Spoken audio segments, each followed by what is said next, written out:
Nagbabalik ang PTV Balita Ngayon. Tatlo na ang kumpirmadong patay bunsod ng lindol na naranasan sa General Santos City. Alamin natin ang update doon live mula kay Regine Lanuza. Regine.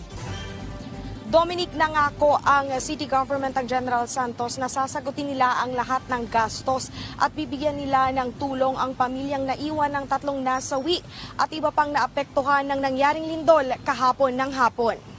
Ayon sa alkalde ng lungsod, si Mayor Lorelai Pacquiao, sasagutin ng gobyerno ang funeral bills at magbibigay din ng financial assistance ang gobyerno sa pamilya ng tatlong nasawi.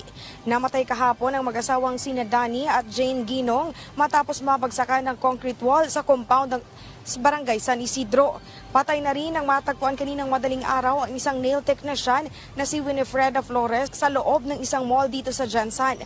Ayon sa mga otoridad, hindi kaagad nakalabas ng mall ang biktima nang mangyari ang pagyanig kaya tinamaan ito ng mga concrete beam na naging sanhi ng kanyang pagkamatay. Sa ngayon ay patuloy pa rin inaalam ng city government kung may mga nasaktan pa o namatay matapos ang lindol kahapon.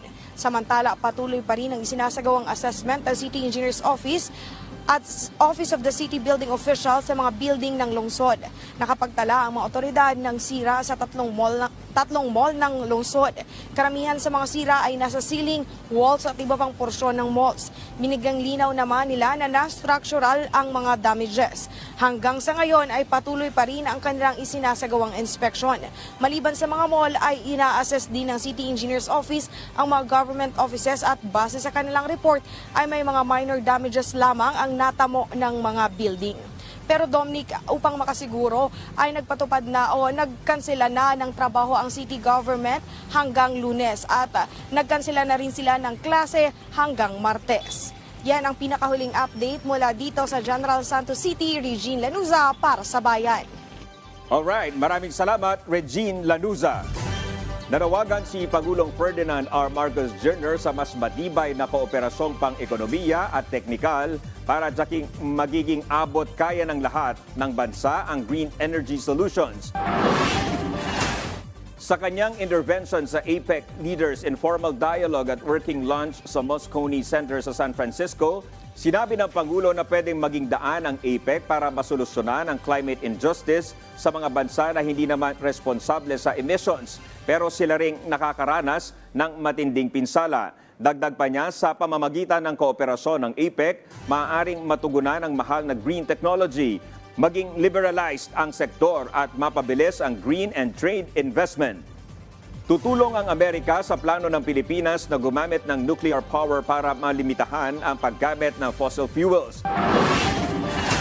Sa ilalim ng 123 Agreement ng Pilipinas at Estados Unidos, maglalaan ang Amerika ng legal framework para sa investments na may kaugnayan sa nuclear power.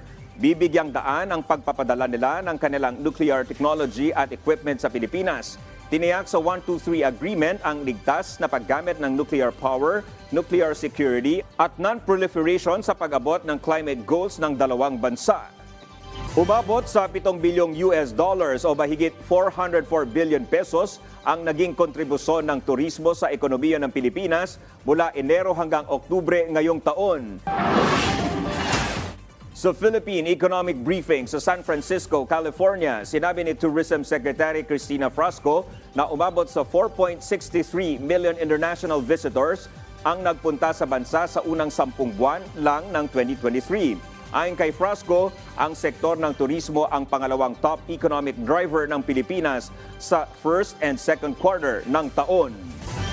At yan ang mga balita sa oras na ito. Para sa iba pang updates, i-like at i-follow kami sa aming mga social media accounts. Ako po si Dominic Albelor. Magandang hapon.